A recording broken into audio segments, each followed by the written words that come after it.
গরিব অসহায় রোগীর জন্য ফ্রিতে দেয়া ওষুধগুলো গোপনে চলে যায় ফার্মেসিতে। তারপর রোগীদেরকে বলা হয় ওষুধ শেষ। অতঃপর সে ফার্মেসি থেকে কিনে আনলে দেখা যায় সেগুলো সরকারি ওষুধ, যা রোগীর জন্য ফ্রিতে দেওয়া হয়। সরকারি ওষুধ তো এখানেই শেষ নয়। সরকারি নিয়ম অনুযায়ী বছরের বিশেষ দিনগুলোতে সাধারণ খাবারের পরিবর্তে 3 বেলা উন্নত মানের খাবার দেওয়ার নিয়ম থাকলেও তা কোনোভাবেই মানছে না সরকারি হাসপাতাল ও স্বাস্থ্য কমপ্লেক্সগুলোতে।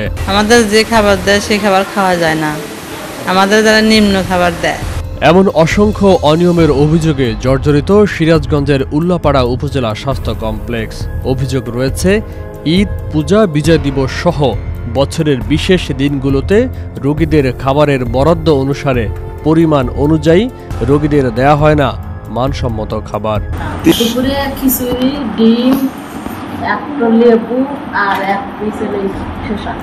এমনকি ভর্তি রোগীর চেয়ে নামে বেনামে অতিরিক্ত রোগী ভর্তি দেখিয়ে সেই রোগীর নামে বরাদ্দকৃত সরকারি দামি দামি ওষুধ ও ইনজেকশন এবং খাবারের টাকা আত্মসাৎ করা হয় অভিনব কৌশলে। কিন্তু অপারেশনের পর দামি দামি ওষুধ কমই দিছে, বাইরে থেকে বেশি আনা হয়েছে। বাইরের ওষুধই বেশি আমার শরীরে আছে, মেডিসিন খুব কম, বলে যে এসব নাই। সরজমিনে গিয়ে দেখা যায় হাসপাতালটিতে ভর্তি রোগীর সংখ্যা ছিল 27 জন, অথচ রোগী ভর্তি দেখানো হয়েছে 56 জন। বাকি 36 জনের কোনো হদিস মেলেনি। খালি আপনার স্যালাইন দেয়, খালি অফিস থেকে এখান থেকে দেয়, হসপিটাল থেকে দেয়, আর যাবতীয় ওষুধ আমরা নিচ থেকে কিনে নিয়ে আসি। তবে এসব চুরির বিষয় জানতে চাইলে হাসপাতালটির আবাসিক মেডিকেল অফিসার হাফিজউদ্দিন জানান, রোগী পাবে না কেন, যদি সে একটা ওষুধ পায়নি সেটা বলতে পারি, ট্রিটমেন্ট সেটা যেটা থাকবে সেটা যদি রুগী অবশ্যই পাইতে হবে, সেটা রুগী পাবে, যেটা পাবে না সেটা আমরা তো রুগী বলা, কিন্তু আমাদের ট্রিটমেন্ট সবগুলোই পাবে এবং পাওয়ার পরে ওইটা খাতাতে উঠাতে হবে। ঠিক আছে, যদি এরকম হয়ে থাকে ঠিক আছে তাহলে অবশ্যই চুরি বলা যায়, সেটার ব্যবস্থা অবশ্যই নেব। নিজেকে শতভাগ সৎ ও আদর্শবান কর্মকর্তা হিসেবে দাবি করে সকল অভিযোগ মানতে নারাজ উপজেলা স্বাস্থ্য কর্মকর্তা। যতই আমরা বলি সবাই তাদের নিজ কাজটা ঠিক মতো করে না, এটাই স্বাভাবিক, কিন্তু যতটুকু করে সেই ব্যবস্থাটা আমরা চেষ্টা করছি। আর আগামী 7 কর্মদিবসের মধ্যে 3 সদস্য বিশিষ্ট আমি তদন্ত কমিটি গঠন করব।